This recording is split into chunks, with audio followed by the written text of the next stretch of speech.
L'espoir suscité par la construction du barrage d'Afignam s'est progressivement transformé en cauchemar pour les riverains et les impactés lointains de l'ouvrage. C'est dans ce contexte qu'un cadre de concertation est né et qui a alors décidé d'y voir plus clair après un constat amer. Mais nous, en tant que profanes, on a aussi le droit de dire notre voix par rapport à ce qu'on a vécu. Parce que avant le barrage, ça nous a trouvés ici. Pendant le barrage, ça nous a trouvés ici. Et actuellement, avec le barrage, nous sommes là. Depuis 40 ans, les gens sont en train de souffrir, de vivre un calvaire.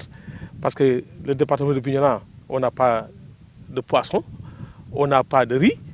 Et alors que dès le départ, avant qu'ils mettent l'ouvrage, ils ont sensibilisé les gens pour nous dire que dès que le barrage soit construit, nous aurons beaucoup de riz et beaucoup de poissons. Mais c'est l'effet contraire. Ça, c'est un. De deux, il y a les arbres qui tendent à disparaître.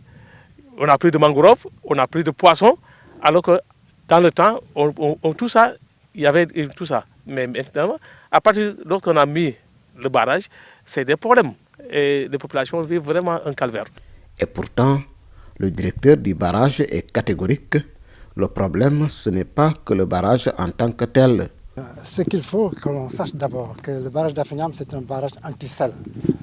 Donc l'objectif, c'est d'abord empêcher la remontée de la langue salée.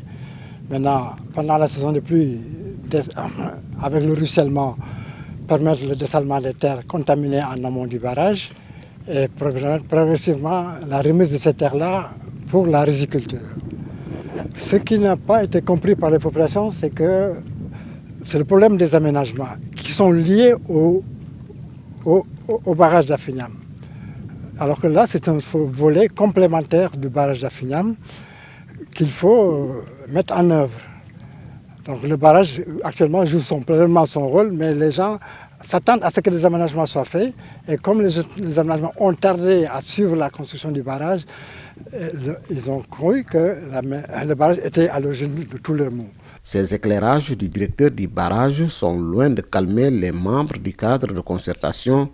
Au contraire, ils restent sur leur faim et interpellent les pouvoirs publics. Demandez à l'État, parce que ça fait 40 ans, imaginez-vous 40 ans, ce n'est pas 40 heures ou bien 40 secondes. 40 ans, c'est une vie, toute une vie. Donc les populations ne peuvent pas continuer à souffrir par rapport aux effets contraires du barrage. Parce qu'on nous a dit que c'est un barrage anti-sel. Mais le problème est que nous, on ne voit pas ce barrage anti-sel. Parce que même quand tu vas dans les villages, tous leurs puits sont envahis par la nappe. La nappe est envahie par le sel.